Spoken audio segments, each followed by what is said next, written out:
नमस्कार दोस्तों, स्वागत है आपका अपने डेली अपडेट्स यूट्यूब चैनल पर। हम बात करेंगे तमाम भर्तियों के लेटेस्ट अपडेट के बारे में, तो वीडियो को जल्दी से लाइक कर दें, साथ ही शेयर और सब्सक्राइब भी कर दें, जिससे कि आपको इसी प्रकार सटीक जानकारियां लगातार प्राप्त होती रहें। बिहार से एक बहुत बड़ी खबर निकलकर सामने आ रही थी। बीपीएससी बिहार लोक सेवा आयोग ने 2 बड़ी भर्ती परीक्षाओं के परिणाम जारी कर दिए हैं। बीपीएससी की ओर से मिली आधिकारिक सूचना के अनुसार बिहार के जिला उद्योग केंद्रों में परियोजना प्रबंधक के कुल 69 रिक्त पदों के और बिहार पंचायत अंकेक्षण सेवा की 373 रिक्त पदों के लिए जो प्रारंभिक परीक्षा 2020 का परिणाम जो है घोषित कर दिया गया है। अब देख लेते हैं कि इसमें क्या कैसे कैसे कितना कट ऑफ गया हुआ है, आगे देखते हैं। बीपीएससी की प्रतियोगी परीक्षाओं में भाग लेने वाले अभ्यर्थी आयोग की आधिकारिक वेबसाइट जो वेबसाइट दी गई है पर अपना रिजल्ट चेक कर सकेंगे। आखिर खबर लिखे जाने वक्त तक ये वेबसाइट पर अभी उपलब्ध नहीं है, लेकिन शाम तक उपलब्ध हो जाएगा। बीपीएससी ने बताया कि बिहार पंचायत अंकेक्षण सेवा की प्रारंभिक प्रतियोगिता परीक्षा में 14,287 उम्मीदवार शामिल हुए थे। उम्मीदवारों के उत्तर पत्रक की जाँच के बाद 24/1/2022 को कुल 4,259 उम्मीदवारों को सफल घोषित किया गया है, जिसमें 2,818 पुरुष हैं और 1,441 महिला उम्मीदवार शामिल हैं। बहुत कम फॉर्म इसमें पड़े हुए थे, जिस कारण इसमें सीटें तो बढ़िया थीं, लेकिन जो फॉर्म है वो कम पड़े होने के कारण ही रिजल्ट कम दिया गया है। इसकी परीक्षा जो थी वो 29/8/2021 को राज्य के 4 जिलों में अवस्थित 50 परीक्षा केंद्रों में आयोजन की गई थी। परीक्षा में कुल 14,287 उम्मीदवार उपस्थित थे। परीक्षा में शामिल 11 उम्मीदवारों को, जो कि क्रम देख सकते हैं, पुस्तिका उत्तर प्रश्न पुस्तिका श्रृंखला अंकित नहीं किए जाने के कारण इनकी जो उम्मीदवारी है वो रद्द कर दी गई है।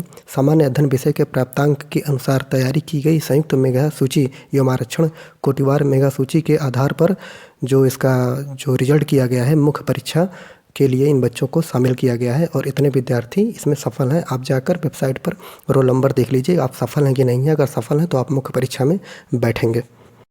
इसमें आप साफ देख सकते हैं कि लिपकीय टंकन जो भूलवश हुई, किसी त्रुटि के कारण परीक्षा फल में संशोधन किया जा सकता है। और इसमें जो आप पढ़ लीजिएगा कि किस किस वर्ग को, अनारक्षित वर्ग को, SC ST और EWS किसको कितना आरक्षण मिला हुआ है, उसके तहत रिजल्ट निकाला गया है। ये सब आप देख लीजिए।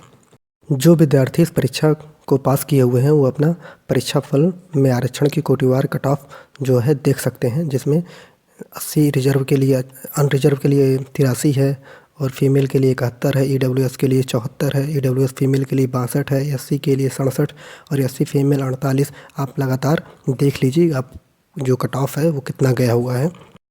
इस प्रकार वेबसाइट पर परीक्षा फल के साथ ही सामान्य अध्ययन विषय का अंतिम आदर्श उत्तर भी प्रकाशित है, जिसके आधार पर ओमार्स जो है उत्तर प्रश्न का मूल्यांकन किया गया है। और जो आप अपना निबंध, जनसंख्या तिथि और क्रमांक तिथि, ये सब देखकर आप अपना रिजल्ट देख सकते हैं वेबसाइट पर जाके।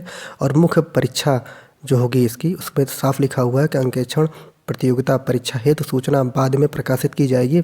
प्रारंभिक परीक्षा में सफल घोषित उम्मीदवारों को मुख्य परीक्षा जो कि लिखित है परीक्षा हेतु आवेदन पत्र भरना अनिवार्य होगा। इस प्रकार जमा किए गए आवेदन पत्र की आयोग द्वारा समीक्षा करने के उपरांत उनकी अभ्यर्थता के संबंध में यथोचित निर्णय लेने के आयोग स्वतंत्र रहेगा। आयोग जो है, अब आप देख लीजिए, आप PT क्वालिफाइंग हैं तो आप अपना मेंस का फॉर्म भरेंगे और उसकी डेट बता दी जाएगी कब से है।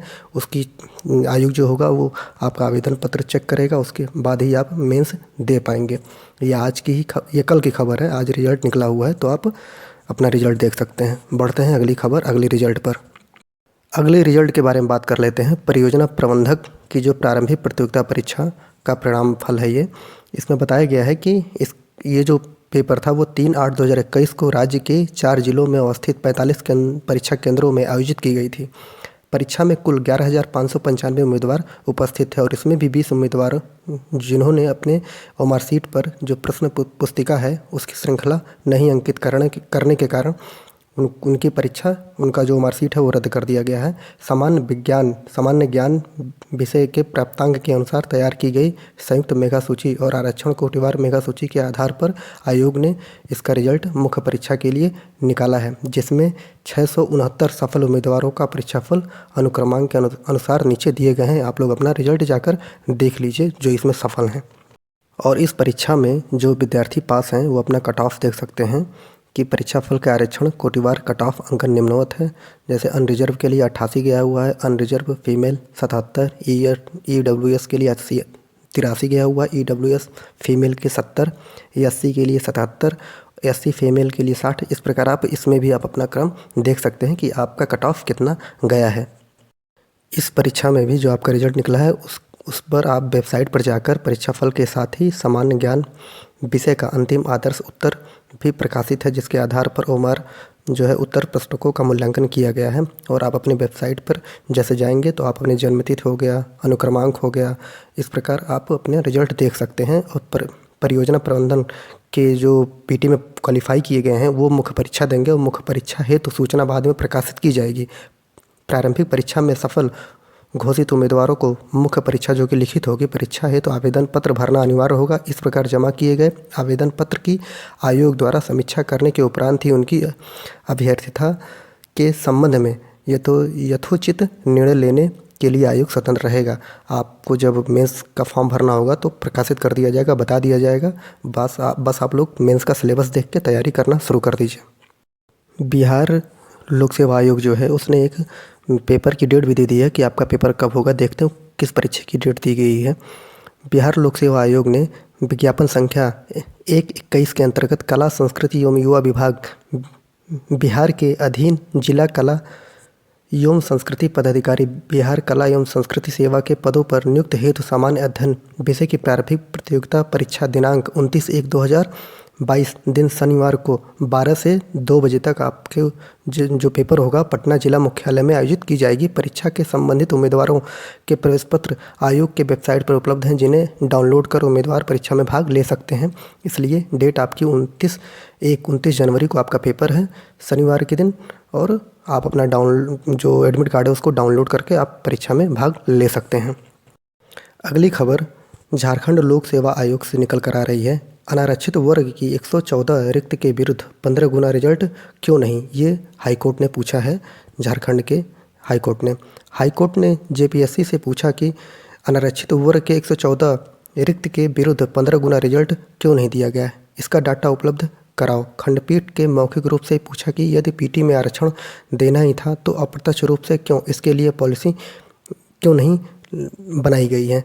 क्या सरकार के पास ये जो पीटी में आरक्षण देने की पॉलिसी जो है वो शपथ पत्र में कोटिवार समस्त अभ्यर्थियों का डाटा देते हुए स्पष्ट जानकारी देने का निर्देश दिया है। तो यहाँ पे ये है कि कोई विद्यार्थी होगा वो जाकर जनहित याचिका दायर कर दिया और उसने हाईकोर्ट में बताया कि मेरा सिलेक्शन पीटी में नहीं हुआ है। तो हाईकोर्ट ने पूछा कि आपका सिलेक्शन क्यों नहीं हुआ, तो उन्होंने डायरेक्ट बोल दिया कि हमारा नंबर कम था, इसलिए हाईकोर्ट ने उसकी याचिका को खारिज कर दिया। और आयोग ने जो अपना पक्ष रखा है कोर्ट में, आयोग ने बोला है कि जो आरक्षण की व्यवस्था है यहाँ पर पीटी में आरक्षण की व्यवस्था नहीं है, तब भी उनको जो कोर्ट ने बोला है कि आप इतने दिन का समय लीजिए और इतने दिन बाद आप हमको 7वीं से 10वीं जेपीएससी की संयुक्त सिविल सेवा परीक्षा में जो पीटी के रिजल्ट में आरक्षण देने का मामला है वो आकर यहाँ पर हमें बताइए, फिर हम देखते हैं क्या मैटर है ये। तो अब देखते हैं कि आगे क्या होगा, जैसी खबर होगी आप लोगों को बता दिया जाएगा। ये खबर भी बिहार की है। 80,000 स्कूल शिक्षकों की भर्ती अगस्त में होगी। अब देखते हैं पूरी खबर कैसे 80,000 स्कूल शिक्षकों की भर्ती अगस्त में हो रही है।